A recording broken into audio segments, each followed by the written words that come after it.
Mark Fischler, good to see you, man. Hey, brother. It's good to be seen and good to see you. I Yeah, miss you. I miss you too. It's been a couple months since we've done one of these. I really miss you. Yeah, I know. And thankfully, nothing's gone on in the world since we got together. No, So, that's a nice thing, right? Is that the world just like completely paused. Nothing, nothing of any import whatsoever has happened. my No, God, obviously a lot happened and continues to happen. And usually, we have a third leg with us, and today it is just the two of us. So usually we have Magdalena on with us, but she had to cancel this engagement at the last minute because of, I'm not sure what, but it sounds like she had some urgent matters that needed yeah, tending to. So we love you, sending Magdalena. her a We'll have lot you of on next love time. and Yeah, support. yeah. We'll see you next time, Magdalena. So, as for what we're going to do today, I mean, I think today's going to be a little bit of catch up. There's a few stories that we want to comment on. I know that you've got something to say, for example, about Breyer's retirement from the Supreme Court. Yeah. So I look forward to hearing you riff on that. But, our original intent for this episode was sort of for us to kind of come back to source a little bit. This morning, I sent you a chat just sort of chronicling the number of topics that we have covered together since we've started the show. And it's actually, it's a pretty impressive array of issues Yeah. that we've weighed in on. So we've talked about climate change, race and racism, the rise of COVID, censorship, cancel culture, policing in America, the Israel-Palestine conflict, immigration, justice for indigenous peoples, gun violence, and then, any number of sort of current events or cultural events, such as various Supreme Court actions, the 2020 election, QAnon, the January 6th insurrection, etc. So, I mean, we've had any number of things to talk about, and we will continue to have any number of things to talk about for the foreseeable future, which is why today I think we wanted to sort of return to some of our original principles. We wanted to actually sort of, touch in with this phrase that we're using, integral justice warrior. And I think we wanted to have just a little bit of conversation about what that means to us, right? Yeah. What I think it means to our audience, and then how it relates to just sort of the overall social justice movement that we've seen take place in the world. And, and I'll say, just to kind of get us started, Mark, when I first was sort of cooking up this program with Diane, I had two titles for it. Funny enough, the first title I was going to go with was Rude Conversations. And that was based on the idea that, like, at the dinner table, there's, you don't talk about politics, you don't talk about sex, you don't talk about religion. And I was like, I want to talk about all of those. Right. So let's name this Rude Conversations. And Diane was a little lukewarm on that. So we ended up settling on Integral Justice Warrior, which was sort of a, a tongue-in-cheek kind of ribbing of, the social justice warriors that are, sort of so easy to criticize in a lot of ways. Yeah. And we see a lot of criticisms of them in integral spaces. And the feeling I was left with was like, yes, a lot of these folks make it sort of easy to, to tease a little bit and to maybe dismiss some of the stuff that's happening in the justice movement. But good Lord, I do not want to lose sight of these really, really important babies that are getting lost in the bathwater. In other words, in this sort of wholesale rejection of the extremism that we see coming from the left, and there is absolutely an extremism there, and we've talked about this many, many times, but within that, sort of within those currents are genuinely important justice issues and warriors. I mean, actual social justice warriors who are doing their very best to transform systems. And I think it's critically important that we as integralists don't lose sight of that. So this is, some of the conversation that we wanted to have today. Yeah. Yeah. And I think that nice setup. I think that part of the solution has to do with interior development. Yes. And so, and that gets lost a lot. And I think we'll come back to that when we look at maybe some of the issues that we see as social justice issues in society. And, this is going to be a fairly American focused show without Magdalena bringing that international perspective. But, if we look at the United States and some social justice issues, I'm going to bring up some later.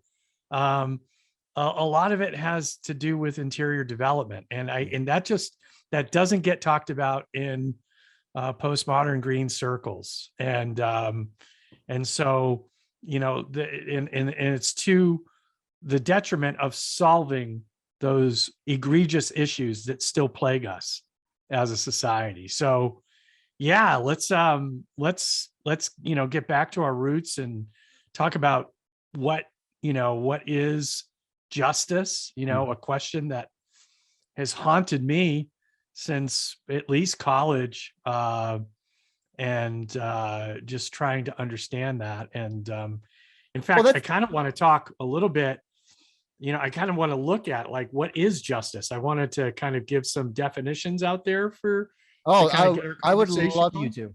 That'd be great. Yeah. All right.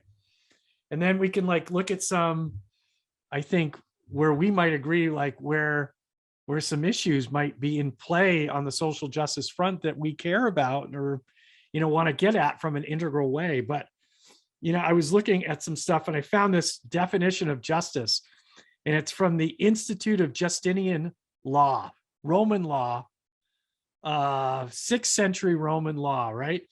And it says justice is the constant and perpetual will to render to each his due. Right.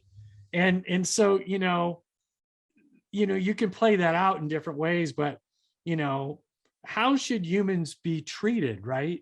And I include in there animals, the earth, all beings, all sentience, so like what's going to give them their due? What's going to be the most just thing? And so different philosophers throughout history have kind of looked at that. So like Socrates or Plato, when they talked about justice, they said that, well, the 3 parts of the soul have to be in order for justice to be rendered. So he didn't give a definition of justice, but he said, the appetite of the soul, the spirit, and reason, they had to be like melded and orderly for justice. And if you did that, then justice could happen.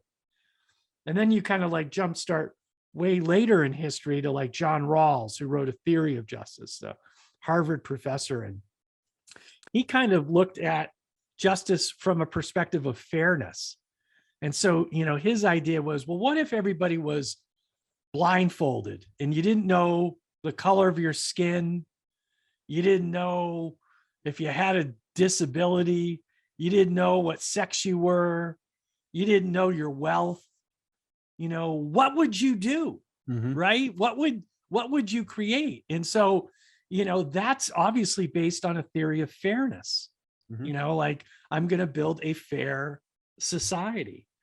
And then, Martha Nussbaum, who was, I might have been a student of Rawls, but she's a professor at the University of Chicago, and is looked at justice very seriously. And she came up with her own theory of justice based on capabilities. And that's based on the principles of human dignity. So she takes it beyond fairness and says that human dignity matters. So she says, for a person to live at their highest potential, you must include these capabilities of the ability to live a meaningful life, the ability, to use your imagination, the capability to be sufficiently educated, the capability of having equal dignity and worth, the capability to participate in the political life. That's what she saw. And then Amartya Sen, who is, I think, a friend of hers, they might have gone out, he based it on principles of freedom, right? And so, there's another level of that. But then, if you look at it from an aqual perspective, which is what we do, you've got the upper left, which is, how I perceive myself and others, right? And so, in terms of justice, like, how do I see myself in you? And you can get very deep and contemplative on that, which implicitly brings in levels of development at the same time. But in the upper right, we can look at it from the perspective of how do I treat others, right? How do I literally treat other human beings? And then, if you lower left it, you could talk about what are our values as a people in terms of how we treat others, of how we collectively treat others. And then the lower right is our systems of justice, right? And so, and that's rendered through our legal systems. Criminal justice is a major big one, but there are civil court on all those processes. And so then, and I said before, implicitly there are levels of justice, right? And so you could look at legal systems, and you could have the laws of Moses, right? And then the laws of Hammurabi, and the eye for an eye that is still implemented in various parts of the world. Yep. But we've moved from like Hammurabi's code to things like restorative justice, where we take into account not just the victim, but the perpetrator and the community, right? And that there has to be an emotional connection, not just a punitive or vindictive, an outside retributive justice punishment. And then there are types of justice, right? You've got distributive justice, but it has to do with like economic, ensuring fairness. There's procedural justice when we talk about due process of law, right? Like, are you getting your due process? And that happens in various work settings in terms of when you get fired or let go. Were you actually in a process to allow that? There's retributive justice that we were just talking about, like, the idea of just desert, like getting what you deserve. And then, of course, we've got social justice, right? And we, and we kind of laugh at the social justice warriors, but, social justice is built on the idea of ensuring equal access to wealth, opportunity, and privileges. If you look up a definition of that, that's what social justice is about. And it's an old concept. It's not necessarily a new concept. Classical Christianity, Plato mentions it. But, it certainly has gotten more play since like the 18th century. I think about like, what are just laws? And I think about Martin Luther King, and some of it relates to Rawls, but King said in the letter from the Birmingham jail, he said, a just law is a law that squares with moral law. But, all right, so what does that mean? Well, he says a just law is when a majority imposes on a minority what it would also do to itself. And then an unjust law is the opposite, that when a majority imposes on a minority something it wouldn't impose on itself. And so, those are some definitions of justice. And so when I think about like social justice and issues that like come to mind currently in our society that I care about, that I think about, that we ought to try to tackle and look at, because there aren't necessarily equal outcomes, and they are an equal opportunity, and we've got to look at that, as Ken says, and we've got to look at the reasons why. But some of them, like systemic bias in the criminal justice system. And what I mean by that is that, yes, as you and I have talked about, and Ken has eloquently talked about, our legal systems as they are currently written, ensure against bias. But in terms of how they are played out, in terms of how human beings utilize their discretion, there is obvious bias. So, blacks. Can I riff on that just real briefly? Sure. Because I see this as a central challenge of wokeism itself, because I think that a lot of wokist views there's sort of a split.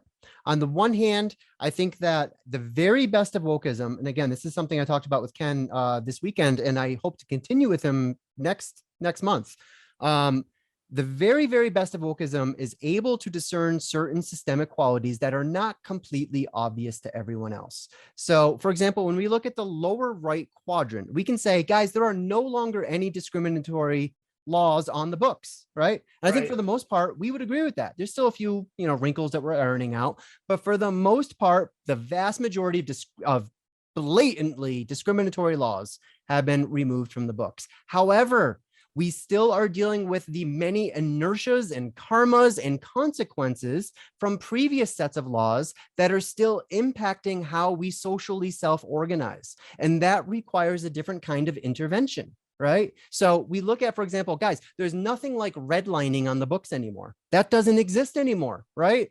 Like, so now we shouldn't have to talk about any of it. Well, not so fast. We still need to talk about it because redlining from decades ago created social patterns of self-organization that are still with us today. There are inertias that are still with us today. And those can also be seen in the lower right quadrant. This is why, one of the things I'm going to be doing with Ken is trying to move from just a more simple 4-quadrant enactment of these issues into 8-zone enactment, where we can begin to see that it's one thing to look at, in third person, what are the actual laws of the land and how discriminatory are there? But then you also have to take a first person look at third person plural and say, okay, of all the systems that we've had in, let's say the last 100 years, how are those old laws still impacting today? What kinds of currents and karmas are those still generating today? How are discriminatory laws from 50 years ago still diminishing people's equal opportunities to this very day?